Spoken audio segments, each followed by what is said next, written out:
Everybody, it's Chad with Nobody Else's Auto. It is 7 o'clock Tuesday evening, time for Toy Tuesday, time to check out some more cool memorabilia. We are live on YouTube, so we'll give everybody a few seconds to get their notifications and jump on with us, and we'll get rolling here in just a few seconds.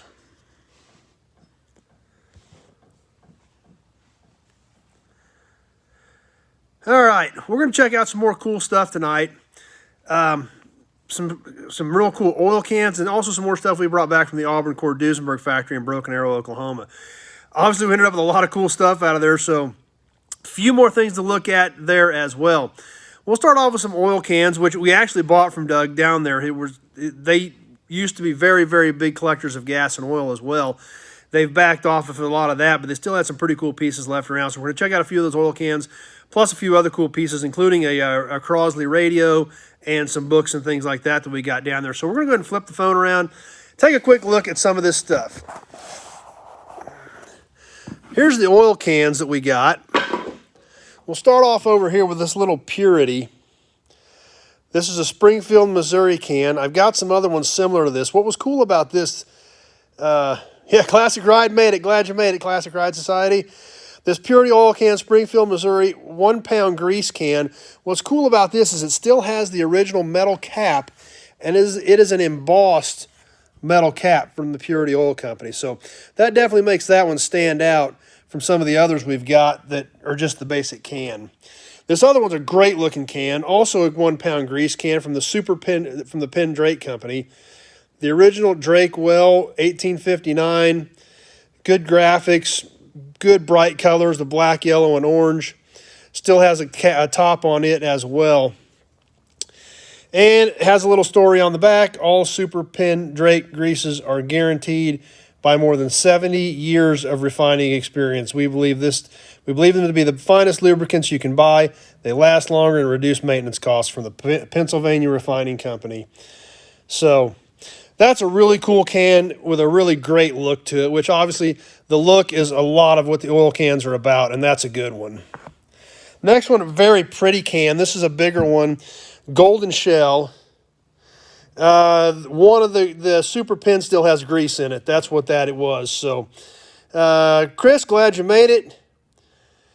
This golden shell, this is a bigger one, like a 5-quart, a gallon can. The bottom's been cut out of this one, but at least they cut it out of the bottom. Top is still intact. But obviously great graphics on that one with bright colors. Definitely stands out. And the info on the back of that one as well. So neat looking can there also. Something a little different that we don't always have on here, but this is a cool piece that we picked up down there as well. An old Bakelite radio, and this is a Crosley radio. Now, we've talked about Crosley cars on here several times, but cars were just almost a side business for Crosley. Radios, refrigerators, appliances, things like that. They did tons and tons of that stuff. This one's still in really great shape. Yeah, Randy likes the colors on the shell can with us as well. That's for sure. This is an old Bakelite radio. And this actually had style to it. Even the knobs had style. The face had style. Put the name right on it. Good condition and a pretty cool piece. Like I said, even though it's not necessarily automotive related, thought it was a really cool piece to grab. So we went ahead and picked that up while we were there as well. So let's check out a few cord pieces. How about this? Cord cylinder head. Now, these are prone to go bad. This is actually a bad head. You can see it's got a small hole in it right there. You know, they had the cooling passages in them, and we can see the corrosion on them. Mick's on with us. Glad you made it, Mick. Glad you're having fun with us. And actually caused corrosion, these heads. They were a weak point in them, and they didn't hold up. However, the fact that this is a bad head, Classic Ride Society always checks out the old radios as well. They're pretty cool, so it's kind of neat stuff, even though it's not necessarily car stuff. But even though this is not a good head you can put on an engine, they are a great looking head. They don't have a name on them or anything, but they have the X's in them. It is a flat head design as we look at the back of it, and we can see a lot more corrosion on the back of this one from years of probably sitting. But a great looking piece, a great wall ornament, and a really cool decorator piece that most people aren't going to have any idea what the heck it is. But it is cool and it is neat. A couple of things we picked up that aren't necessarily old memorabilia. We picked up a couple of these books. Now, I know at least one of these, if not both of these, are out of print. Doug and his crew have a handful of these left down there. But if you're a Cord fan, these are some pieces you will probably definitely want. This is on EL Cord. Chris says, Crosley made the first refrigerator with shelving in the door. That I was not aware of. I know they made a ton of refrigerators back in the day, but I didn't realize they were the first ones to put shelves in the door. But this is a book about EL Cord. Very large book. And very nice and in-depth with a ton of information in it. Tons of pictures, tons of information. And like I said, so much data in this thing. Gorgeous pictures. You know, there's just so much stuff in here, it's hard to take it all in. But there again, if you're a Cord fan or a fan of any of these companies back in the day that EL Cord was involved with, a great book to have. The other book we picked up is The Cord Complete, primarily dealing with the 810 and the 812. Also, you know, commonly known as the coffin nose cord, just like we got our hood right here off of a cord. Chris says they put a radio in the door on a refrigerator. That I have definitely not seen. But this book here is on the 810s and the 812s.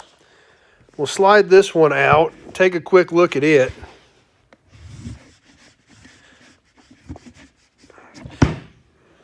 These are big, thick, heavy books. Very pretty books, actually. And like I said, this is just so much detail and information. Even stuff on the Tucker, because the designer of the Tucker, I believe, was involved with Cord. So I think that's kind of where some of that went from. There's the Grams that use the same dies. Just all kinds of information on the Cord 810 and 812.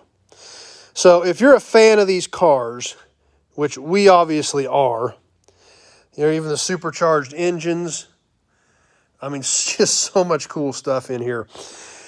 And beautiful pictures, tons of data, tons of information. If you're a Cord fan, even if you just enjoy them, like them, want to learn more about them, you got to get these books. And like I said, I know Doug said one of them, if not both of them, are out of print. But he has a handful of each of them left. I do know that because I saw them. But that's why we grabbed them when we did. We're obviously fans of the cars. That's why I've got a Cord hood right here beside me because they're so cool. But if you're interested in that era, and obviously there's a lot, just flipping through that where you can see in a lot of the pictures where a lot of other stuff from that era and what became of these cars as the company, after the company went bankrupt. Just we saw the pictures of the Grams in the pages that, you know, I think it was the page that used the Cord body dies to make similar type cars for a couple of years. And then, you know, like with the designer going to Tucker, things like that. So much history in these books, so many beautiful color pictures, and a ton of information. So obviously, like I said, if you're a fan of these cars especially, or cars of this era, must-have pieces. And like I said, you can get a hold of Doug Prey and his crew at the Auburn Cord Duesenberg factory, acdfactory.com, in Broken Arrow, Oklahoma, if you're interested in something like that. Because like I said, even though it's not old memorabilia, it's great memorabilia with a ton of information in it. So anyway, Chris says sometimes the out-of-print books get quite valuable, and that is true as well, because the collectors do want them eventually, especially guys that, you know, end up with a Cord down the road and they want to go back to get some of that stuff and it's not out there anymore. You're pretty limited as to what people have in their collections. So like I said, if any of those is of any interest to any of you guys, be sure to check them out and get your own copies while you can, because they look like great books. I haven't gotten into them yet. I've got the books on Doug's dad, Glenn Prey, that I'm going to get into next and start reading before I start going through some of these. But really cool pieces and really cool stuff. So anyway, that's kind of what we had for you tonight. Hope you guys enjoyed it. You know, kind of a mixture tonight with the oil cans and the Crosley radio and a few Cord things. But anyway, that's what we're doing. We're having fun. Last night we posted a video on the 39 Ford truck I picked up last week. Got another video coming for tomorrow night. We may do, I may do the buried 79 Camaro tomorrow night that I just bought. So we may throw that one up tomorrow night. Like I said, I've got so many videos in the can. There's so much stuff going on, and I've been buying so many cars that it's almost getting hard to keep up. So, but anyway, something else to think about. If you want your own Auburn memorabilia, be sure to remember the raffle we've got going on with Sunday Night Chat. If you're interested in getting some of your own cord memorabilia, one of these caps, as well as an original ID tag for Auburn, be sure to get in on the raffle. We're going to give those away at the end of the month. Some super cool Auburn memorabilia for somebody's own personal collection. So anyway, that's kind of what I've got for tonight. Anybody got any other comments or questions, be sure to throw them up there, and we'll sure try to get to them before we sign off here. But anyway, hope you guys enjoyed it. Hope you guys like checking out some cool old memorabilia. We have fun doing it. We collect it because we love it, and I hope that's why you guys are here. So anyway, thanks for watching, everybody. Appreciate you stopping by, hanging out for a few minutes tonight. Randy says old cans and old maps are his weaknesses at the swap meets.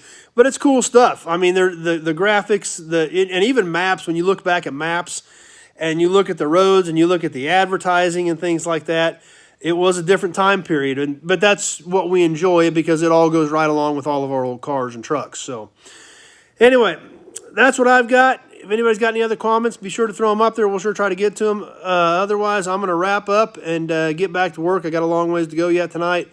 But stay tuned. More cool stuff coming. Like I said, we'll probably do the buried 79 Camaro video tomorrow night. And the Auburn Cord Duesenberg stuff, we'll have some more of that Friday night.